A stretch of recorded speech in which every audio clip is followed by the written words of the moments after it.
Bukod sa Cebu, may mga pinagdudahan ding mga dayo sa Palawan at kasunod pa rin yan ang impormasyong natanggap ng AFP na posibleng pumasok doon ang Abu Sayyaf. Sa kabila ng mga ulat na may banta ng Abu Sayyaf, Coron is amazing. tuloy pa rin ang pagdating ng mga turista sa tinaguriang isa sa best islands in the world. We just arrived here in Coron, where we're gonna stay for 6-7 days. Full alert po yung ating security dito. Normal po, maganda naman po yung tourist. Wala naman po mga nagka-cancel ng trip nila din sa atin. Bukod sa inspeksyon sa ilang pier, inalerto na rin ng mga resort at residente.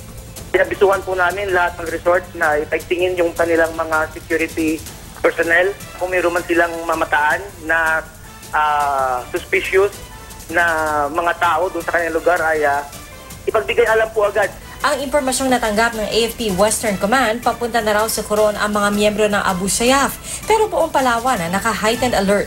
Kaya naman kahit nasa norte ng Palawan ng Coron, nabahala pa rin ang mga nasa timog na bahagi nito sa Brooks Point na may mamataang mga bagong dating na lalaki. Dayo raw sila na may dalang pahahabang bag at mga kaldero nang mapadpad sa barangay Ipilan. Sinadya na sila ng Marines at maayos naman daw humarap. Ayon sa acting spokesman ng AFP Western Command, galing pala silang Sulu at dumayo para mangaral tungkol sa banal na Quran.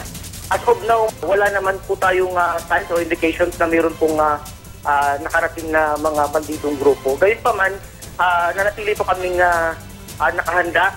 Maging ang Malacanang, tiniyak na ligtas pa rin sa Palawan, sabay sabing, it's still more fun in the Philippines.